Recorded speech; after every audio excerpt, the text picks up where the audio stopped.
Hi, you've reached Call Your Publicist, your go-to source for PR moves, media moments, and brand strategies that keep businesses and people in the headlines for the right reasons. I'm one of your hosts, Jenna Guarneri, CEO and founder of JMG Public Relations. And I'm your co-host, Alexandra Anastasio. Let's start talking.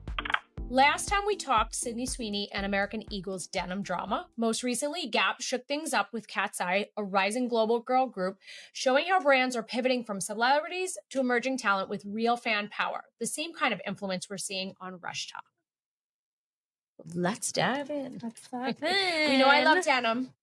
Oh, this is true. Did you wear that just for today? I did. Well, I had it on to come into the city, but I do love my denim. It did, because we're talking about all things, well, not all things denim. Topic. It is. It's not like we're talking about khakis, or it's not like we're talking about trousers. You know, it's denim. This is true. And I do love my denim. And last time we chatted about this particular topic, we were talking about Sydney Sweeney. We were talking about American Eagle. And now we're bringing some other brands into the conversation. Right. So to recap, we talked about how the consensus was that Sydney Sweeney's ad was tone deaf. Yeah, so it kind of went that traditional route of like grabbing that big celebrity and kind of putting like, I guess you call it like a cheeky line to it. Yeah, they tried to go with, because they never as a brand really had that A-list star as part of their campaign. So it sounded like this was really that first time they did that. Right. And so they were going all in. Right. They wanted to be cheeky. They wanted to be controversial. They even came out with a statement after they had, a few days after, I think it was. And then they tried to, not backpedal, but say, well, this was always about the jeans. Right. And so we don't know. I was just going to say, we weren't in the room. We don't know what happened, or nobody knows what the conversation was, whether they meant for it or not. They said it was always about the jeans, and maybe it was. Obviously we don't know. But for many people, I think they felt like this felt very one-dimensional, and that the message that American Eagle was putting out kind of stumbled. Now, fast forward, not too long after, I think that was only not even a month ago. Gap, we've recently seen, on the other hand, recently came out with their commercial. So they bet on this group called KATSEYE, which I'll be honest with you, I had not heard of. So they're not really, I don't know if they're a household name, but they probably have a large enough. Maybe now. I think they probably will be. I think now, they did have a large enough fan base, because that ad has, I think it's like 4 million views on Instagram. YouTube is 17 million as of today. TikTok 18 million or something crazy. It's blown The numbers are like really high. So I think that has really amplified their campaign. And also, it just really shows how like brands are kind of, I think, maybe they're moving away from like these big name celebrities or these bigger celebrities or they're pivoting now. They're from that celebrity endorsement to maybe like that emerging talent. Right. And I do think there was this old school way of marketing and promotions that always went to the A-list celebrity. Yep. Always went to that person. I just feel like American Eagle tried to go that route. And I just feel like there's so many more creative ways to come up with these things. Right. So for Gap, they got creative. They found a band that we may not have known who they are, but they did have a Netflix documentary that came out about a year ago. They went on a competition show, and they pulled together this group that was meant to be global. So they're all from around the U.S. No, around the world. Around the world. U.S., Switzerland, Japan. Based in L.A. L.A. now? Yeah. Yeah. Well, I can see why, too, because when we watched that commercial, or the extended version, actually, the music is catchy. Anything with dancing, I don't know. I just thought it was clever. Right. And it grabbed your attention, and it wasn't just, I don't know. I loved it 100 times more than the American Eagle. But I think too, now that they're moving away from, when I say they, meaning it looks like brands, if they're moving away from those big names, Skims also recently came out with something, we were talking about this earlier with RushTok. And talk about going from celebrities to everyday people. Yeah. College students who are they in sororities already, or they're rushing the sorority? I don't know the semantic of that, but I would imagine it's the sorority that created it, and then it's their sorority sisters. And then maybe they talk about the rush as it's going on, but maybe they don't feature sorority members. But now Skims is using, or they're having them promote Correct. their So they products? launched a whole new collection that's really Fantastic. meant to be part of the dorm room, cozy, comfy for Yep. the college leisure. So Skims pulled together not just people from RushTok. So RushTok was started from the University of Alabama students. Right. And that has grown to over 300,000 followers on social Wow. media over the last couple of years. But So crazy. Skims pulled together a bunch of college students around the US. So they took it a step further, but it was based off of this RushTok craze that was Gotcha. happening on social. So it really shows the extreme of how brands are doing promotions these days. What works better? I personally think that post-COVID, I think everything became more humanized, Right. more about personal interactions, more about everyday people, less about putting celebrities on a pedestal as we once did. So I personally like giving fame to everyday people. I Right. think that's rare, and I think that's something special because you're giving those opportunities to people that may not have had it prior. So I think there's more to it. I think too, because it's like, how do you know when brands like, or how can brands know when they should like bet on emerging talent, or should they use a celebrity name? But I think when you use, I'm going to say everyday people, Mhm. there's more of that authenticity. You can connect with them. Mhm. Somebody watching something or reading something that has a celebrity in it as their spokesperson may say to themselves, well, that's so and so. Like, I'm not that person. Like, you know what I mean? It's sometimes harder to envision yourself in that position because of that, the level of Correct. success that person has had, I guess. Correct. you But I can think say. it's strategy wise, right? If we're going on the personalization route, Gap chose a group that had, I don't know, 5 or 6 members of the group, and they're all from different cultures, different countries. Right. So it's very easy to find a group of people to relate to 5 different groups. Right. It makes you feel like you're part of, you can Right, they're connect with reaching somebody a in larger there. audience because you have someone to represent each of those audiences. Whereas one person, you're just reaching something in a more personal route, just to what's relatable to that person. That's If true. that makes sense. Yeah, because I feel like with the, not that we want to talk too much about, Sydney Sweeney, American Eagle, because I feel like that's kind of been talked about. But if you can't, like, a lot of people say, well, I can't relate to her, right? Like, she's blonde, she's blue-eyed, she's this. You can't relate to that. Okay. But when you have a more diverse group of people, there's 5 people, 6 people, there's somebody, chances are, that you are going to be able to connect with. So then it makes, I feel like, you draw more people in. Like, they feel like they're part of your campaign. They feel like, or they can envision themselves in your clothing, in your denim, or whatever it is what you're putting out there. So, And I do feel, even though this band now has a platform that is more international in sense of like they've gone viral, but I think their foundation was they were everyday people. Right. Only a year and a half ago. And then they won through this competition. And so now they've elevated. But I do still think that at one point they were everyday people. So I feel like Gap has pulled from that, but they took them after they've, Netflix has done the work for them about vetting them all. that's true. Yeah. I'm also wondering too, because we always hear that phrase, like, all PR is good PR, which we know is no, not. I hate that phrase. Can we eliminate that? I don't know. It's can we? awful. I Well, hate it. I can't see how all PR could be good PR. You're being No. talked about, but if you're being talked about in not a good way, No. I don't know. It's like, do you want your name in somebody, like, I don't know. It's like, do you want people talking about you if it's not good chatter? Like, you know what I'm I saying? personally I don't would know. not. Please I nobody don't talk think- about me if it's not good chatter. Never. I like that word chatter. No. No, I don't. But I think I am a chatter. one of So us maybe- has to be. It's okay. So maybe I should like the word.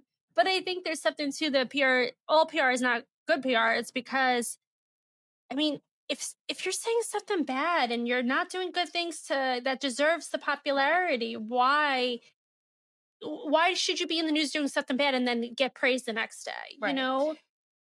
Although I guess, how does a brand too, like, how do they gauge when controversy is worth the risk, right? Because I don't think, let's say, like, somebody like going back to American Eagle thought that they were doing anything bad, right? Or maybe they just were like, oh, we're going to stir it up. Like, we're going to stir You never know. We're going to stir the pot. And maybe that was the risk. goal. It could be. And listen, some brands go for it and then it hits big. Right. But when it misses hard. Right. But you won't know until you do it. That's the gamble. And it's funny because you never know, like, I don't know how long it takes to make a commercial or put together a production like that, because that extended version that we had seen For of Gap. the Gap, for the Gap, I don't even know how long it was, but I would It's think produced, it was, that had to be like, there was a lot of people in that. So that had to be a big production. So I'm curious, like, was that in the works beforehand? Because it's like before the American Eagle one came out. like, was it already in the works and then it came out and the timing of it just, like they say the stars aligned. Yeah. And unless they scurried overnight and pulled something together and then had everyone working overnight shifts. Who knows? Yeah, because you wonder, like, was it, strategic? Right. Like, should brands react to things that their competitors are doing or just kind of stay the course? I don't want to say stay in your lane, but just whatever your plan is, just stick with it and don't pivot because somebody else is doing it. I do feel like now with social media, so many brands are trying to piggyback off of each other, like comment to each other. Right. I think with Sydney Sweeney's, then you had Duncan come out with a commercial about good jeans with a star from The Summer I Turned Pretty, which was right after. So it got some hype from it, but I think it's died down since, it's a lot of denim turf war. Everybody wants to get involved. But I just feel like at some point, do you have to be a part of every conversation, make a joke about every conversation? You get also on, like, say, X, all the brands commenting to each other, like, doing cute little things to each other, which is cute, but I don't think there needs to be big blitzes every time. I feel like that lends itself to the thing I always say is you don't need to be all things to all people, right? We always talk about you don't need to be always doing something because someone else is doing it, right? Like, even if, like, I don't know, something's happening on, like, something goes viral, right, on social media, and then everybody's jumping on that trend. So, for example, like with the Travis Kelce, Taylor Swift engagement, right? Okay, we see the pictures. All of a sudden, there's social posts everywhere. I mean, literally, it was from every industry into everything. I mean, it was so random as, like, the Orlando airport had a Mickey and Minnie hat on the chairs. I was like Mr. and Mrs. or something. Your school teacher, another. Oh my God, that's so funny. So, like, everyone was tried to do something. So everybody jumped in on that. And so for certain people, that makes sense, right? We jumped on it as a company because on our socials, our memes are hysterical and they gain so much traction. They are funny. So of course, for us, that makes sense to create memes. But then you have other businesses or other people who are jumping on that trend to talk about it when it doesn't really, that's not something they normally would do. So when you pivot it back to this, should companies or brands react to other businesses, or should they kind of just continue to do you? Well, we never want to always be the one jumping on other people's train. So I think they have to realize, like, let's have a balance of this. Some of this should be our original, ideology. But I think there's also part two. If it doesn't align with who you are, if it doesn't make sense, right? We talked about this for my socials. It doesn't, you don't talk about Taylor Swift ever. Right. You don't talk about pop culture. So why would you jump on this one? Let's not just jump on it for the sake because everybody else is. What's the point? Exactly. Unless you're tying it back to something within what you normally educate, focus on, then that makes sense. But if you don't, then I don't think you had to jump on it because, again, you don't have to be all things to all people. You don't have to be on every trend because if it's not aligned with who you are, I think for somebody like Gap, they are known for their denim. That's who they are. So maybe this was in the works before, maybe not, but I think they hit it out of the park and they really grabbed that audience. And I think it was a great... They could have been holding on for this for, say, holiday launch. Who knows? And then they were like, let's release this early. Perfect timing for us. And then it worked out for them. Yeah. And then now they're viral. Yes. Yeah. So I think no matter what the plan is, companies have to pivot. Adjust, but it always has to be aligned with who they are. Because I think for Gap, that aligns with who they are. Yes. I think they hit it out of the ballpark, and I think it works for them. And they always do great campaigns. They always do. Yeah. So always a Gap fan. So what would you say, like, for other business owners, right? Like, we're talking about this, and we're talking about knowing when to jump on the train, when not to, maybe stay focused to who you are, and again, don't just go after PR to go after it because it could backfire on you. So what tips would you give? Like, if somebody said to you, okay, we're thinking this, what would you say in terms of what you should be doing? Well, I think first it comes down to comfort level because you never want to do something that you're not comfortable with. It's going to become or look so awkward, right? You'll never see me dancing on Instagram. I will never dance. Oh, I won't dance. I didn't want to do karaoke when it was mentioned for a function. We're not doing a happy hour karaoke. That's my worst fear. Well, everyone else can do it. They can do it. I'll just not. I will hold all your stuff. But yes, don't do things that make you feel uncomfortable. Although sometimes they say you should Yes, but I think there's a boundary with 100%. outside. Yeah. That pushes past my boundary. Okay. Yeah. No. If I see you dancing on Please don't. a video, I'll tell you to Please stop. tell me to take it down. I won't even let you put it up. But yes. So I think that's the first thing is what is your comfort level? Because a lot of people and a lot of entrepreneurs specifically, they'll tell me it's out of their comfort zone. Right. So I say, well, start small. Right. Right. Get comfortable. Figure out what that boundary is for you. And also ask for help because it becomes less pressure when you have someone else helping you and posting it. You don't feel like it's you posting a silly video that no one's going to care about. Well, when someone else posts it, you kind of don't even, it's not even your mind, right? You're not paying attention to the time it posts, right? Right. So that can help with bringing other people in. Also, it helps to have other people's perspectives. Sometimes, having a great intern can be great and they can help you with this because they'll have a fresh perspective about what's trending on social media. Right. But it's also good to stay aligned with who you are. Figure out what your sweet spot is, which you may not know, so you might have to try a few things, right? Maybe it's talking to customers. Maybe it's highlighting a good cause, highlighting a business in the area, partnering with a business in the area, partnering with local. It doesn't even have to be celebrities. I mean, that's always the big brand thing. You can reach out to locals in the community who have maybe a small following, who have influence, who have friends that might come into your restaurant, right? Start there. There's always ways to figure out how to create a buzz. You don't necessarily always have to be the star of it either. Right. It could be about your employees, right? There's other ways around it. It could be about maybe you have a beautiful storefront. There's ways to create content. So ways to it's almost like saying how do we tell the story and how do we tell it visually through visual, through music, through movement, and really catching the attention. I think a lot of things with social now with these brands, whether you're big or small, you don't really need those, like, remember back in the day, like those paid ad campaigns. Like, I think now you can create, like, when you watched that Gap ad, to me, I felt like I was watching a music video, right? Yeah. So that, as I'm watching it, and then at the end, you're like, oh, okay, this is a denim commercial. But they're grabbing you because they're telling you a story. So you don't need to take the ad, slap it on the billboard, and leave it up there. Well, I don't think that works anymore these days. Right. No, it's about storytelling. Right. So the way in which you connect with your audience or your consumers, those people who are going to buy your products and who are invested in your business or your brand, I should say, that it's more about, yes, getting on the trends, but getting on them at the right time.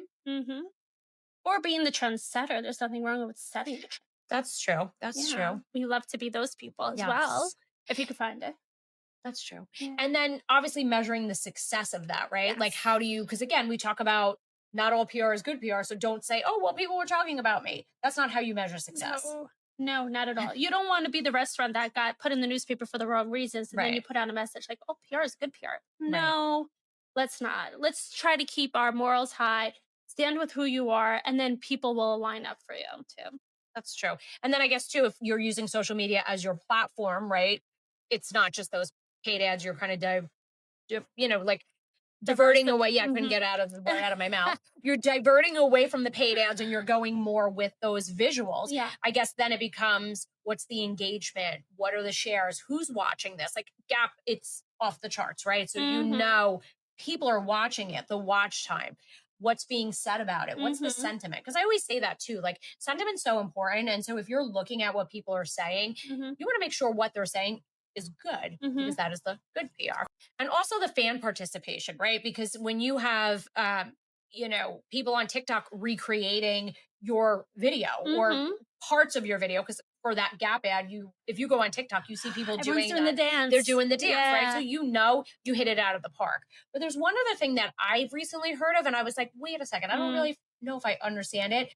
Rage bait? Yes. So that is when you create something controversial and you're not sure what it is, so you can want viewers to click. They want to click through. Okay. But that's kind of the whole gamble of, will it work? Okay. Right? So it could be something you want to stir the pot on, kind of what you talked about before. That's so much that people will click through to see what's actually going on here. But that's one of those controversial tactics that can backfire. But it is a thing. It can be a thing. So you're taking a gamble. Oh, yeah. It's like I went to Atlantic City and threw my money on the table. It's either going to go good or it's not going to go good. So that's how you would say rage bait is. The success is obviously if it pays off. Yeah. And then worst thing is you don't want trolls to respond with negative comments. Right. And then it just snowballs from there. I gotcha. Yeah. So I think the lesson that we kind of could take away from this, and correct me if I'm wrong, because obviously you know more about PR than I do, but the future of it really isn't so much of like who's screaming the loudest, it's who's making the connections and that authenticity that we always talk about. So it looks like Gap is showing us that because they're making those connections. 100%. Well said. Thank you. Well said.